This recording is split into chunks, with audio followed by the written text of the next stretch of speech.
Until this very day, even though y'all hear me post about it all the time and I talk a lot of crap about being third level delusional, I really don't think y'all quite understand. This was seriously me five years ago, a little over 5 years ago, 5 years give or take, and this is me now. I had already told myself that I was the woman in the pink dress while I was in the white dress. And before anyone goes asking any silly questions, most of y'all should know by now, but no, there were no surgeries involved, no weight loss drugs, no weight loss surgery. You can see the muscle development in my back. Every bit of it was blood, sweat, and tears.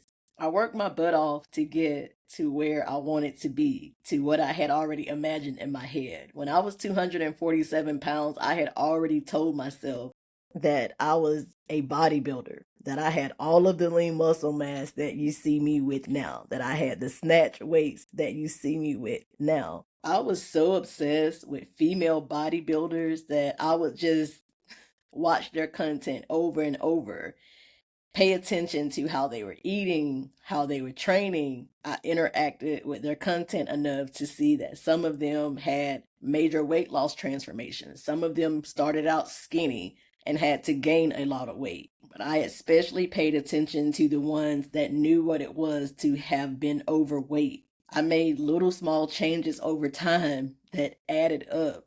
It was definitely easy for me to commit to the gym part. The exercising part was the working out was not a big deal for me. I fell in love with it right off of the bat. The eating, the food tracking, learning how to weigh my food, and I can still look back at a lot of the mistakes I made over the years. Like, for instance, when I first started using a food scale, I wasn't aware that I needed to zero it out every time I added a new food item to the plate or when I sat the plate on the scale. I can remember for months doing, I would sit the plate on the scale and write down how much the plate weighed. Let's say it was 450 grams.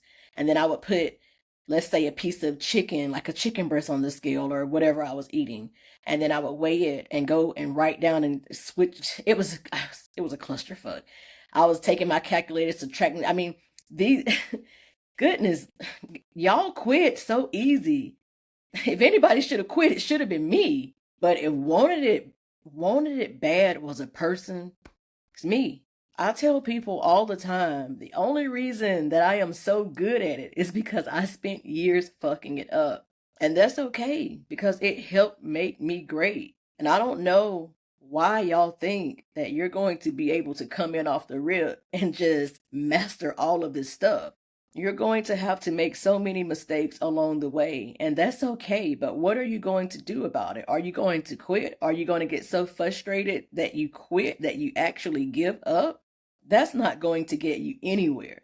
But I'm telling y'all, if you're willing to be patient with your body and to go ahead and accept, that you're going to suck at it for a while, have the humility to be a beginner.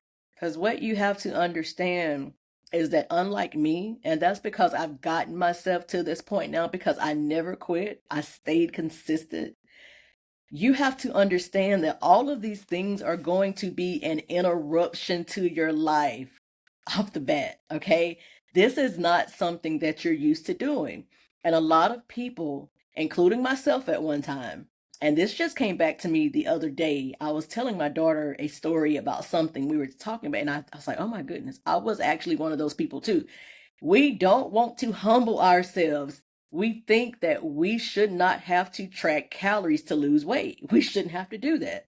But I'm here to tell you, it is the only way to do it and sustain it. Because any other way that you do it, sure, you can lose weight. You can lose weight without tracking calories.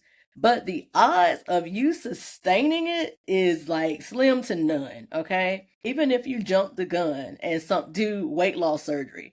I cannot tell y'all how many people I've coached, how many women that has had weight loss surgery in the past.